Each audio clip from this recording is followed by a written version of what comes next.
Ми в селі Велетенському Херсонської області. Це також пам'ятник, присвячений загиблим односельцям в роки Другої світової війни. Така достатньо типова стела, але ми бачимо, що тут теж відбулися деякі трансформації. По-перше, увагу треба звернути на звичайний вінок, який використовується на день поминальний. Він тут теж присутній. Досить стандартний список односельців, які загинули під час війни. Але це місце пам'яті характерне тим, що трансформовано було саме оцей список.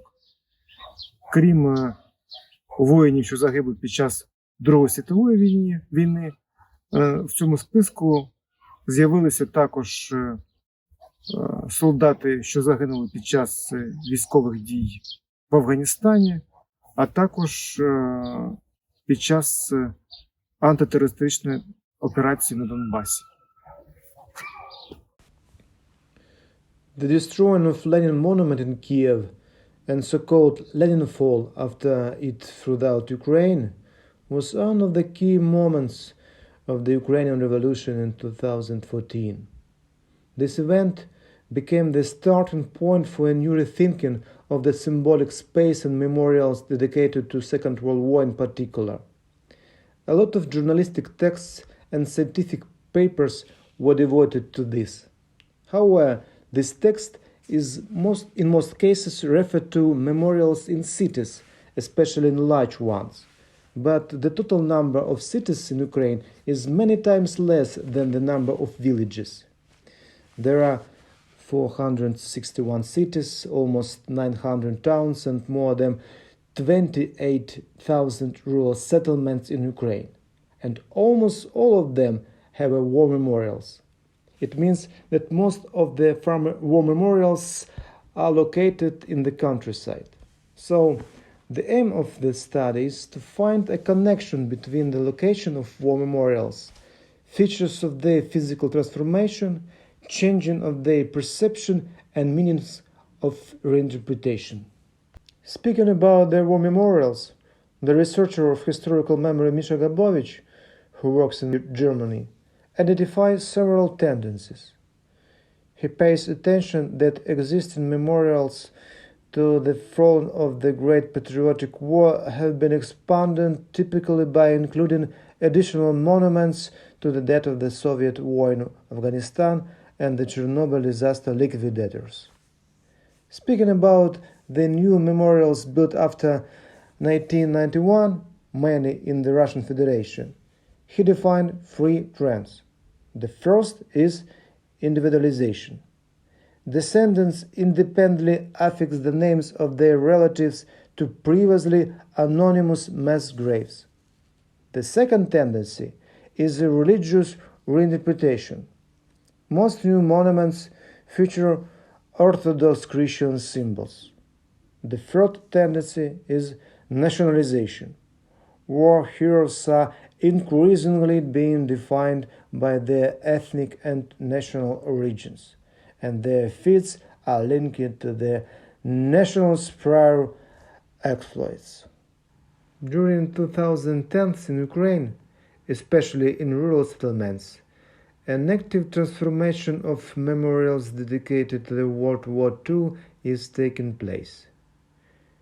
As was mentioned, they often included monuments dedicated to the civil war in the former Russian Empire, monuments dedicated to the so-called internationalist soldiers and Chernobyl disaster victims. After 2014, the monuments dedicated to participants of the anti-terrorist operation in Donbas appear among them. That is a military operation in the east of Ukraine, which has been conducted there since 2014. But if the monuments of the civil war and the soldiers internationalists retain their original appearance, then the monuments dedicated to the Second World War have changed quite seriously. First of all, it should be noted that in Soviet time, war monuments were quite of the same type. If in cities they still try to establish monuments that exist in a single copy, then in countryside typical monuments were made according to templates.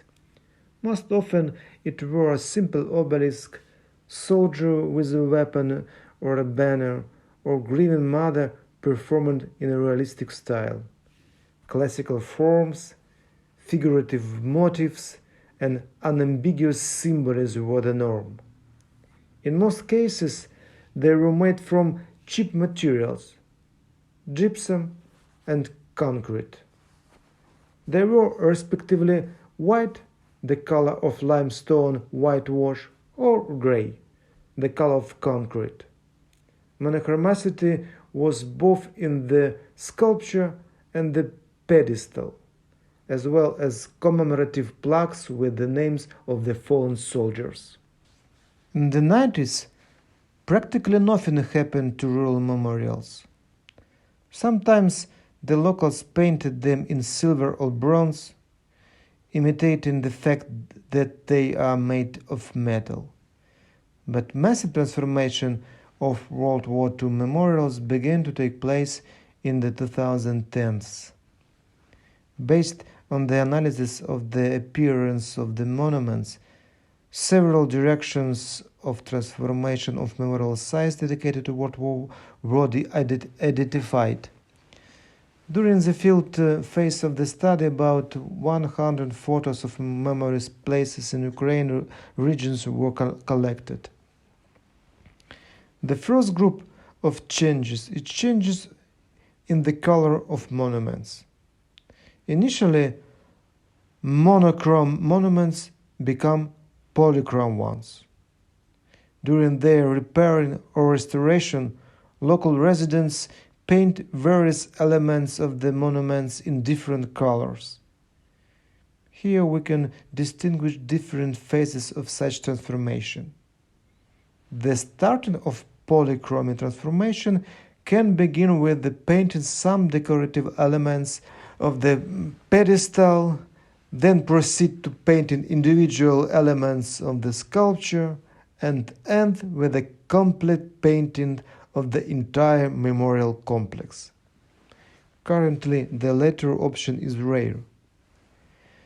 At the phase of painting individual elements of the sculpture, a soldier's helmet, his weapon, boots, belt, red banner, orders and medals, a star on a headdress, buttons are most often colored. One type of polychromy has a clear political context. In this case, the colors of the national flag of Ukraine were used for coloring. In this example, the Red Army banner is painted yellow-blue like the Ukrainian national flag.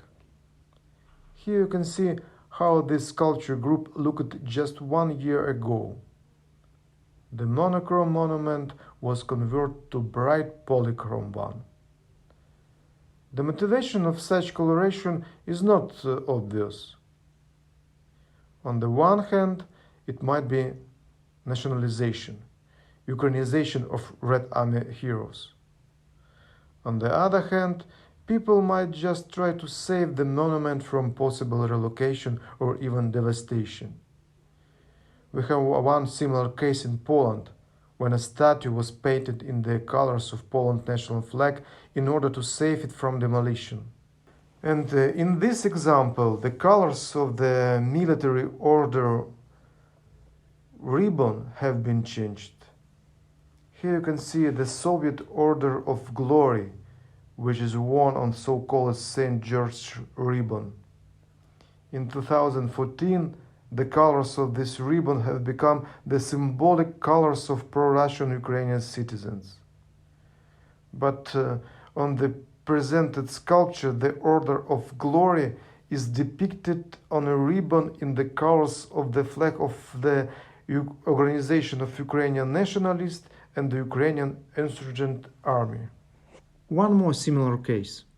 Here you can see photos of Red Army's veterans. They were installed in village schools since Soviet times. After Maidan, the red and black colors ribbon of OUN have been added at the photo corners.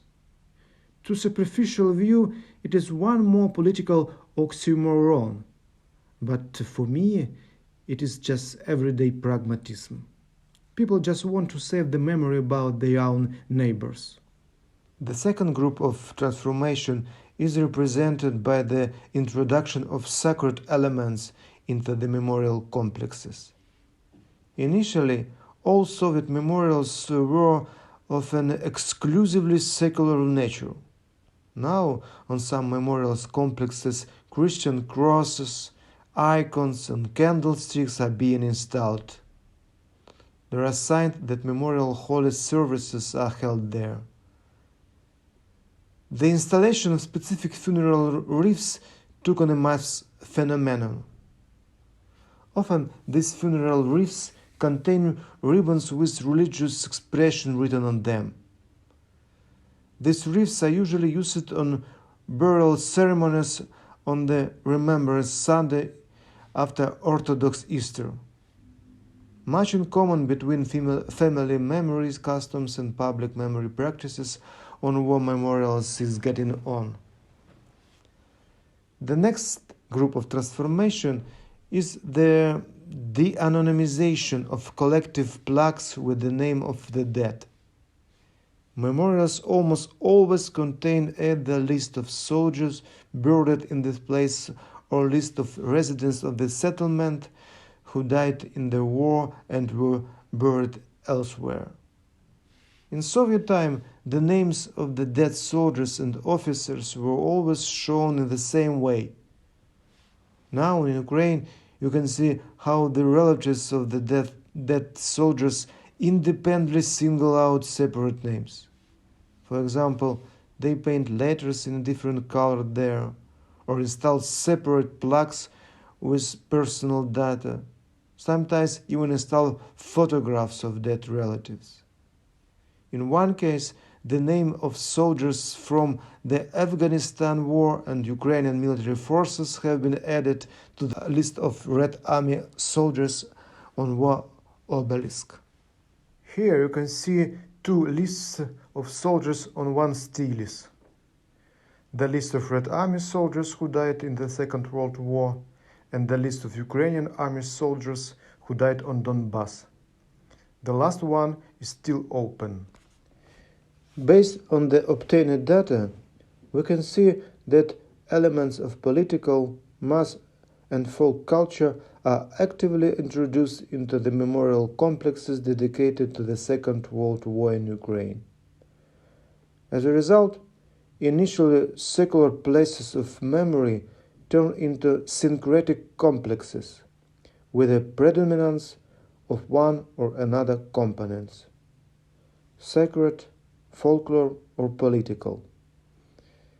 It is too early to judge the reasons for such transformations. Now we are collecting interviews with villagers on this topic. But if we talk, for example, about polychromy, then there can be many sources of inspiration. This can be the tradition of folk toys. This is a popular retouching of black and white photographs in 20th century. There are hobbies associated with coloring toy soldiers or garden sculpture. Here you can see very popular in Soviet time colored ceramic figures. It has been figured out that the transformation depends on three main factors: the type of settlement, the remoteness from an administrative center of the region, and total population.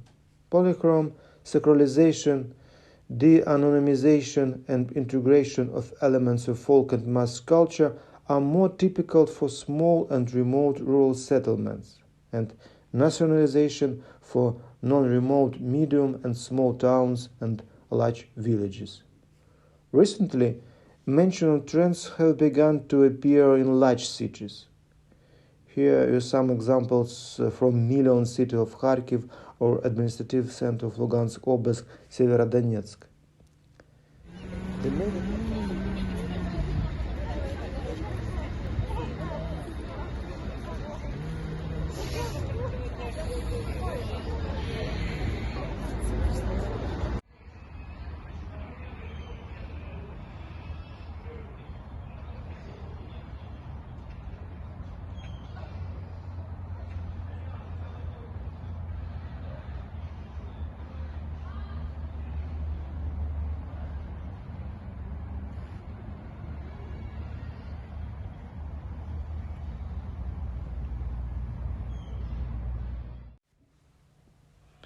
The mentioned facts allow to assume that in the context of decentralization campaign in Ukraine, the weakness of institution of political and ideological control on the periphery, a memory paradigm is shifting there. It is changing from Soviet heroic traditional to vernacular commemorative traditional. We propose to call this tendency vernacularization. It is characterized by the setting of elements of folk culture, attention to the folk memory practices, convergence of family and public memory practices.